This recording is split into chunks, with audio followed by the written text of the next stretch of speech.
Oh my god, it's so cute! The witch who breathed in my ear all night long has me in her arms.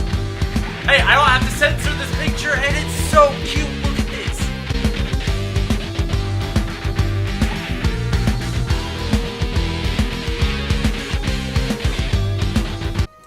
Yo, what's up, guys? I'm Grandmaster Shaymin, and welcome back to the channel. In the last episode, well, the witch wasn't very open about what is going on.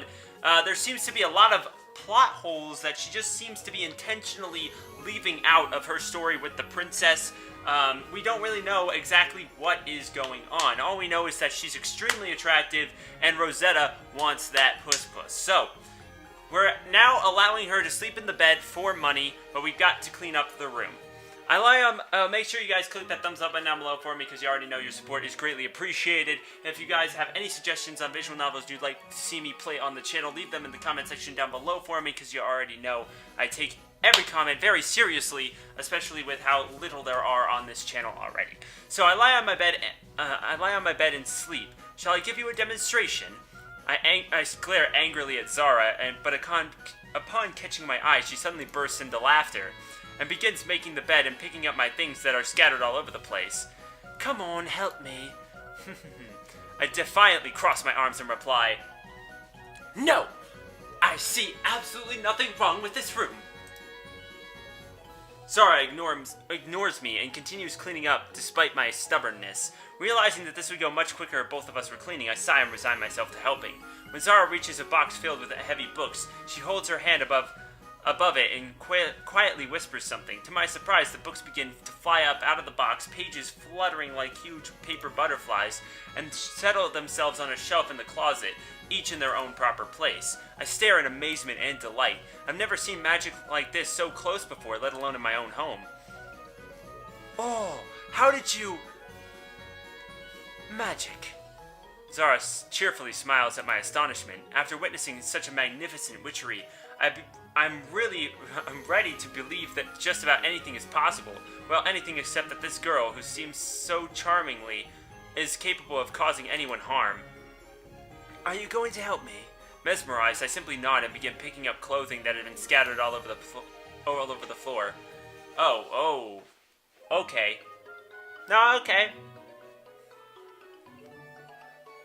I really think this is cute. I mean, obviously, again, YouTube doesn't really like the whole panty shot thing. So, it's not even that bad. It's not her bare ass or anything. It's just panties, but... based on what happened with the Sakura status video being placed on 18+, I'm just gonna have to censor it. So, you guys can't see it, but... I mean, you're not missing out much. It's pink, just so you know. Cleaning is terribly boring for me, but not today. I mean, how could anything be boring when you have fucking magic powers? Like, to be honest with you, I would do so much more shit if I had magic powers. I'd do my chores. I'd do so much random stuff. It'd be great. Zara generously seasons the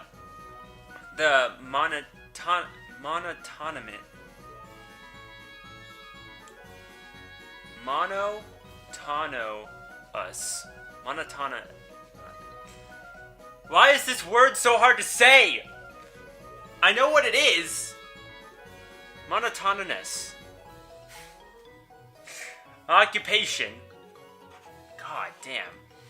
With sprinklings of magic, and I'm now more than eager to help out. I don't even realize how hard I'm working. Besides, it turns out Zara is quite entertaining conversationalist. It seems cleaning up in her company isn't as bad as I thought it would be. Despite avoiding certain topics, Zara is clearly well versed in a great many things. I bet she was a great companion for the princess. I can't imagine ever being bored in her company. Thinking about the princess, I almost feel envious. After all, the princess was able to spend as much time with Zara as she wanted. Not just the few days I have with her, but before she flees town. See, this is kind of cool, because you're seeing the development of, I don't really want anything to really do with her, to, I guess she bribed me into letting her stay, so what? And then, now it's like, I really like hanging out with her, she's a cool friend. And then we're eventually gonna get into, damn, she's hot, I wanna fuck her. Probably. I'd assume. I mean, I never get to that stage because, you know, ace, but you get it. When the cleaning is finally done, I'm surprised to find that I'm not really that tired, and the room is now fresh and sparkling clean, as if the likes of myself had never lived here. Even the cockroaches seem to be embarrassed by the change. They must be hiding in the corners somewhere. Look at how clean and pretty it looks, man. There, we're all set now, and you were so against it at first. Zara admires the room, clearly pleased with her work. I feel like the volume, man. I don't know. I'll have to watch this back. I'm not really sure if my volume settings are quite right. Then she turns to me. But you did well too. Good job. The unexpected compliment makes me feel a little uncomfortable. This wasn't my idea. I wouldn't have done it if it weren't for you. But you helped me. Well, it's not like Baka! Suddenly a horn sounds from the street and the town herald begins to loudly read off an announcement. Understanding this may be something important, both Zora and I rush to the window. We can see little more than the rooftops, and the witch sighs in frustration, but I continue to listen intently. I'm fairly sure whatever the news herald reports, it will be related to my guest. And I'm right. The young man announces that access to the port is closed, and all wagons and coaches in the area will be inspected thoroughly. A curfew is now in effect, and the townsfolk are prohibited from leaving their homes after dusk. Damn, they really want this bitch. What did she do? She had to, it can't just be a lover, right? It can't just be a lover. It can't just be a lover thing. What's going on here? Zara, what did you do to cause this? The witch frowns. I told you, the princess is looking for me. She wants me back. I stare at her skeptically. I believe her even less now. But they've closed down the port, and they're going to cause a lot of problems for merchants and travelers. This isn't just a curfew we're talking about. Isn't the princess going a little far here, all for the sake of a missing lover? I doubt the royal family would allow her to lock down an entire town over something so frivolous, especially when her wedding is only days away. That doesn't sound like a lover's spat, you know. Okay, I haven't been completely honest with you. But trust me, you don't need to know the whole story. We'll part ways soon. You'll forget all about each other, and everything will go back to normal. But what if I don't want to forget about you? What if I'm worried? Persuade her for the truth. I've allowed you to stay in my hold. I hid you from the guards. I'm protecting you, yet I know nothing about you. What if you're a murderer? We'll be sleeping in the same bed tonight. Ellipses. I just want to be sure nothing will happen to me in my sleep. Zara glares at me angrily. If I wanted to kill you, you'd be dead by now, and I wouldn't need your permission to hide here. And anyway, do I look like a murderer? Well, I don't think so, but on the other hand, I have no idea what's going on in that head of yours. Maybe you've been scheming against me. Zara grimaces and puckers her lips in irritation. Okay, you have a point. So, what do you want to know? Oh, wow, that was pretty good. I just want to know the truth, the whole truth. And what if I don't tell you? What will you do then? Turn me over to the guards? Zara seems very determined. I'm not sure if I'll be able to get her to tell me anything unless she wants to herself, but at least she admits her whole story is a lie. I'm not going to hand you to the guards. We have an agreement. I'm glad you remember it. I can tell by the witch's voice that my persistence has angered her. Apparently my mistrust hurt her feelings, but why would everyone blame me for worrying? I need to keep an eye on her. She hasn't answered my questions at all after all. I don't know if I like that, but I don't really want to trust her at the same time. Because what if something happens? Alright, well, we have it saved, so we can always come back here if shit starts to go down. So what is your plan for now? You know, nothing else needs to be cleaned or put away. I'd glad to be far away from here right now, but that's impossible. I need to come up with some kind of plan to get out of town quickly. I give the idea some thought. That's not going to be as easy as it sounds. Since we're now under curfew, there'll be a lot of guards patrolling the streets, and the port is closed, so you won't be able to escape on ship. The roads out of town are being guarded too. But maybe I'm wrong. Maybe it won't be so bad. Maybe once you're out of town on the road to one of the nearby villages, it'll be difficult not being noticed by the patrol. Though at least once you reach the village, you'll be able to hire a wagon. But taking the direct route will be too dangerous. So what would you suggest? I think I have an idea. Why not travel through the woods? I'm fairly certain a guard will only be watching the roads. But just so you know, it's not the most pleasant way to travel. Wolves, bears, and other nasty things. That's not even to mention the risk of getting lost in the overgrown thickets. I see, but it sounds like I have no other choice. Keep in mind, the villagers may be aware of your flight, and they value gold much more than the other town folk. I understand, I'll be careful. I just need to get out of town, then I'll figure things out from there. Where do you plan on going? Anywhere, just away from here. You know, that's one hell of a reckless plan. Yeah, I know. Well then, we need to figure out how to get you out of town without being noticed. Zara slowly scans the room as if she's trying to come up with an idea, and her eyes land on the wardrobe. Rubbing her chin thoughtfully, the witch turns to me. I have an idea. I'm going to need some clothing that won't arouse the guards' suspicion.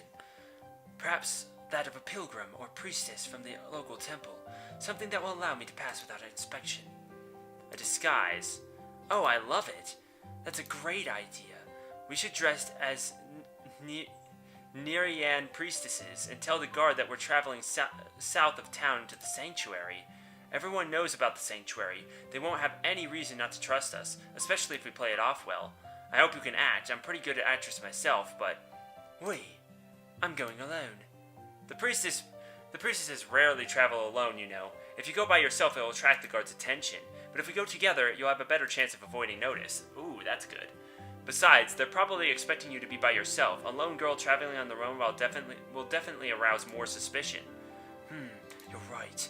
So, can you get the clothing for us? Now I need to think again. Well, it's not like they sell priestess garb at the market like apples or potatoes. And if I ask about it, it might arouse suspicion. What about skipping the shopping altogether? If you can get into the monastery somehow, then you could... Are you suggesting I steal from the priestesses? Hush! Didn't you say it can't be bought? I don't claim to be a saint, but I draw the line at robbery, especially from a monastery. Zara sighs. Fine then, we'll scrap the plan. But why? So we can't buy the clothing. We might be able to find fabric and thread in the right color. Are you suggesting we make the garb ourselves? Why not? We both know what it looks like. It won't hurt to try. Very well, since there's no other option. Do you even know how to sew? Well, I can thread the needle, but don't let me near any scissors. I mean, assuming you don't want to end up injured. Okay, well, I'll take care of the scissors then. Although we need to beg the gods for blind gods. Come on, have a little faith in our plan. They won't be able to tell us from real priestesses, you'll see. Zara looks at me skeptically. I have no doubt. That's pretty cool, being able to make your own garb. My question is, how did they get the little holes that were on those ribbons on the ceiling gone?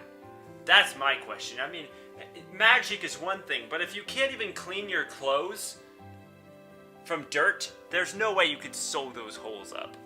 We discuss our strategy and agree on details before coming up with a decent plan of action, and Zara has agreed to tell me the exact location of the Romalia medallion once we're outside the town's walls. I hope she escapes. It'll be a shame that that after all of this, she was captured on her way to freedom. We should go with her and help her. Because, you know, Yuri, love, adorable, hot, Eastern chick, like, come on. Say, do you regret helping me, even at the risk of your own life? Huh? Of course not, why would I? But you don't even know me. I want to help you. I'm gonna save, though, just in case. I just want to help you. I don't know if I'll regret this later or not, but I really want to help you. And it's not just about the medallion, although, yes, I really want it, but even though you haven't told me the entire truth about yourself, you don't seem like a terrible criminal to me. Ellipses. And what do I look like? Like someone who did something stupid, or had accidentally got herself into trouble, or maybe both, I don't know. In any case, I made the decision to help you, and I don't intend on going back on that. But what if What if you regret it later? It wouldn't be the first time I've done something foolish. You're a real weirdo. Why is that? I'm used to relying on myself and trusting my own judgment. Ultimately, I have free will, and I can make my own decisions. Even if I have to face the consequences of them later on, in the end, they're my decisions to make and no one else's. You tell her! You're doing this of your own will because you want to help her out. Because you're a good person. Even though sometimes. I imagine you need to be quite courageous to live life as you do. Not really. You just need to be confident enough. Anyhow, the only person who doesn't make a mistake is a dead one, and I'm very much alive, so it's forgivable. Yeah, man, words. Zara laughs softly, and I see her cheerful light in her eyes. Whoa. Sorry. Finished with her conversation, she changes the topic of the conversation. Although, as if we were old friends, we chat about trivial things until the sun sets. Ooh, whoa. I like this scene, I would never be able to sleep, holy shit. Well, I'd never be able to get to sleep.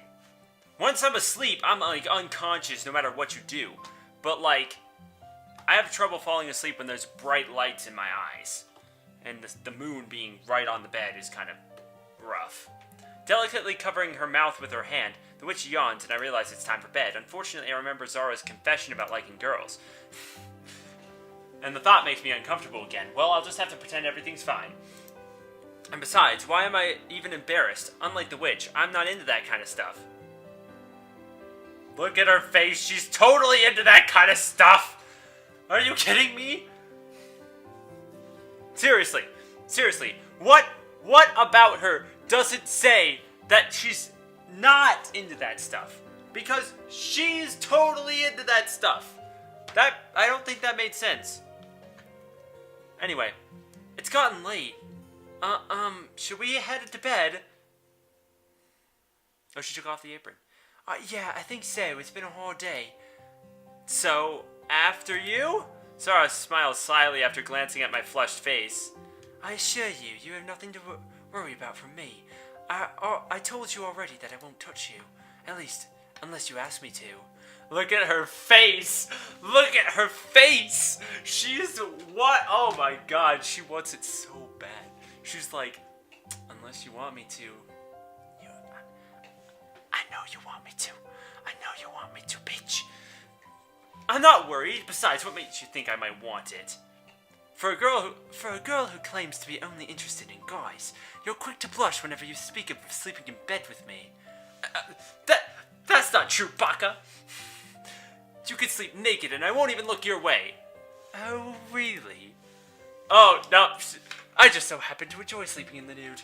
Yep, of course. And I'm gonna have to censor this. There's no way this isn't gonna be a censored scene. She starts pulling off her dress and I feel a rush of heat overwhelm me. Stop! What are you doing? But didn't you say? I didn't say anything. Clearly you enjoy undressing in front of strangers and yet somehow get offended when I call you a pervert? Let's just go to bed. Incensed, I dive into bed with my eyes closed. I don't want to watch Zara slip under the covers with me. Oh, how did my life come to this? To think I need to tell a girl not to undress in front of me. I'm glad my mom's not here to see this mess. I mean, that's just really cute that you're that embarrassed. I feel the mattress shift as the witch lies down and settles next to me, trying to get comfortable. Having found a good position, she sighs in contentment, covers herself with the blanket, and whispers, "Good night, Rosetta." I grunt unintelligibly and try scooting away from her, but the bed is pretty small. I just have to accept the fact that we'll be nearly touching each other the entire night. Within minutes, the witch is already asleep. Apparently the day had exhausted her. Although it's past my bedtime, I can't stop thinking about the girl who's sleeping peacefully by my side. This is kind of like a citrus moment where Yuzu is sitting on the bed and May's just like right there, and she's like the entire night, completely unable to sleep, and May's just unconscious. And that her closeness bothers me. Attempting to distract myself from the situation, I try to think of shops where I might be able to buy the right kind of fabric for our disguises, but the warmth emanating from my guest's body, as well as the musk and oriental spices that surround her, prevent me from focusing. The spicy scent teases me, and I feel within myself things I'd never felt before. This isn't good at all. I try with all of my might to toss away every thought from my bed, and to my surprise it actually works. I soon fall asleep. Oh wow. Oh. The night passes peacefully. Even though I rarely dream, I had a wild one last night. Although I can't remember it all, only that it was exciting. The bright morning sunlight shines right in front of my face, and shamelessly arouses me from my slumber. Wincing and yawning, I try to stretch out before climbing out of bed, but to my surprise, I can't move. I slowly open my eyes and realize the cause of my unexpected paralysis. Oh my god, it's so cute! The witch who breathed in my ear all night long has me in her arms. Hey, I don't have to censor this picture, and it's so cute. Look at this. See, this is my shit right here. Right here. Like, adorable nightgown outfits, and, like, just cuddling. Like, she is me. She is totally me, right? Like, that's what I do. I love cuddling. Cuddling is just one of the most amazing things ever. Oh my goodness, look how fucking cute she is. Yo, I wouldn't keep the makeup on all this time. And you're wearing earrings to bed? Like, those huge, like, small earrings, understandable. Giant fucking earrings, if that gets caught somewhere, like, underneath her freaking shoulder or something. Oh my gosh, I love it. I love this picture so much. Honestly, I like this right here. This is the bed sheets. Look at the color of the bed sheets. It's so vibrant. All the colors in this are so vibrant and amazing.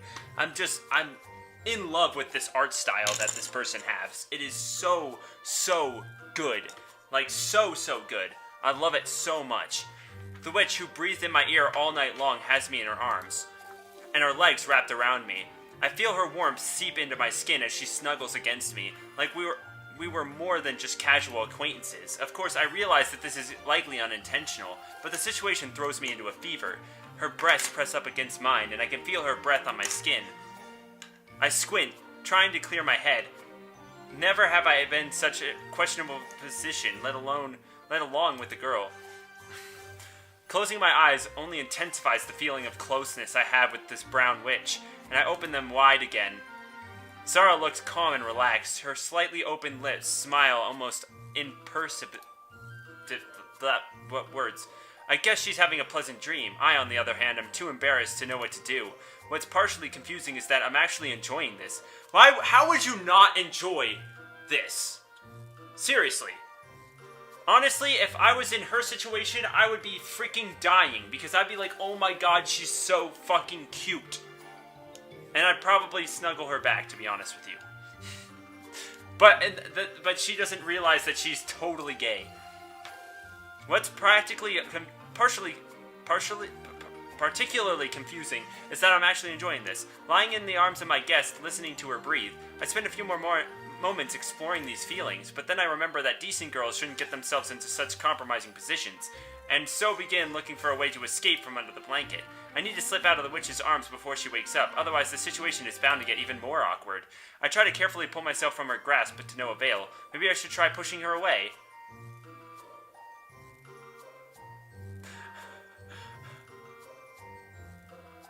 You push from there. You can grab her shoulder. By the way, look at right here. I think that looks so good.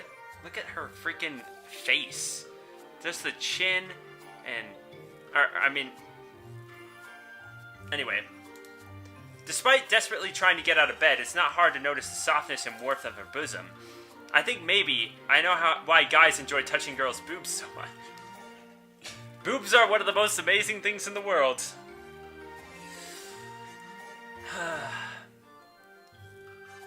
Anyway, I have to admit, it's very interesting feeling. Soon, I get the ball and body rolling. Just a little more and I'll quietly be able to slip out of bed. Just a little more and... I thought you said you weren't into girls.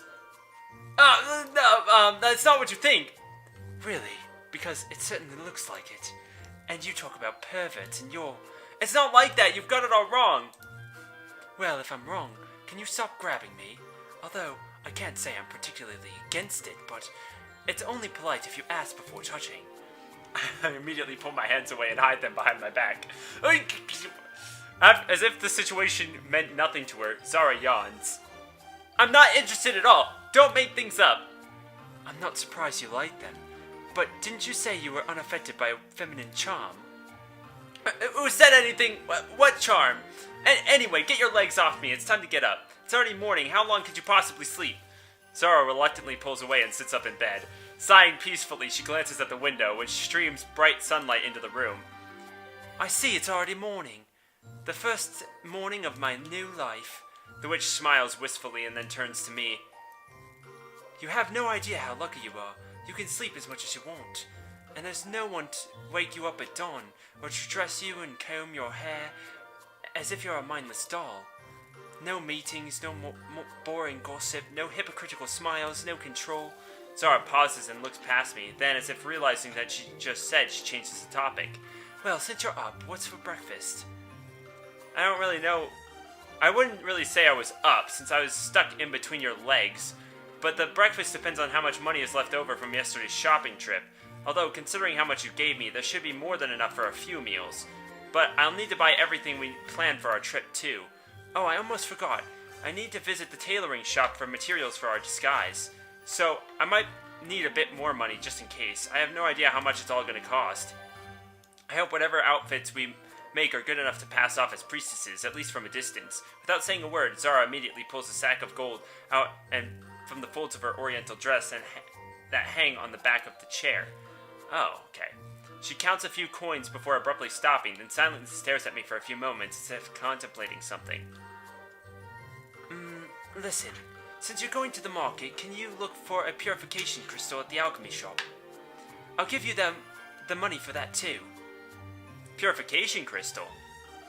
Even though I'm aware of the curse that sealed some of Zara's abilities, the question catches me off guard. Purification crystals are very rare and expensive. They're used to lift magical ailments, curses, and hexes. But a record is kept of each crystal's history, and it was clearly stated on that poster that there would be consequences for helping Zara lift the curse. Although Zara doesn't know that I know about the curse, maybe I should ask her about it. Well, I can check if there are any being sold, but I can't guarantee anything. But you should know those crystals aren't easy to purchase. At least not as easy as, for example, potency potions. The captain of the guard suddenly pops his head in, but I quickly banish the thought. Why do you need a purification crystal? The only thing they're good for is lifting curses and spells. Which is exactly why I need one. Before I escaped the palace, I was cursed with a very specific spell. A specific spell, like one turns you into a frog if someone kisses you? No, that spell works in reverse. You kiss a frog, and then it turns into... Wait, don't confuse me, please. Basically, I'm unable to use my full magic because of that curse. And you, of course, want to lift it. Yes, no. Maybe not. I'm not sure. Okay, forget about the crystal. Let's deal with our disguises first. Are you sure? If I were you, I'd be pretty worried about a curse preventing me from using my magic power in all of its glory. You don't understand. Some magic powers are not a gift, but a curse. And I can be careless. Everyone's careless sometimes, or do you think you're the only one it happens to? Ignoring my comment, Zara continues. When I'm overwhelmed with emotion, I often do things I regret later. Sometimes I think maybe I'd be better off if my magic were sealed away forever. You witches are so weird. I never have believed someone would voluntarily forsake some of their own magic. Not when so many would kill to have the same abilities. Okay, let's change the subject. Zara hands me a few gold coins. We're going to have breakfast. Where are we going to have breakfast? What about the crystal? I'll think about that later. Now go.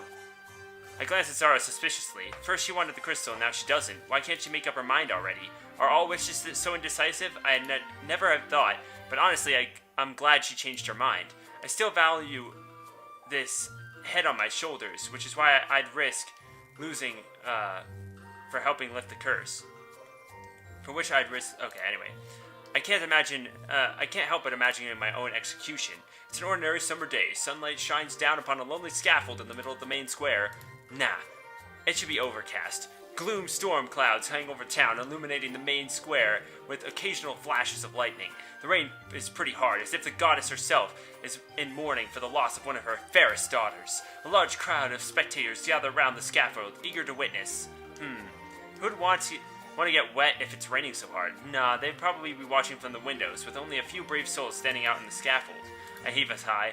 It's not as much fun dying without any spectators.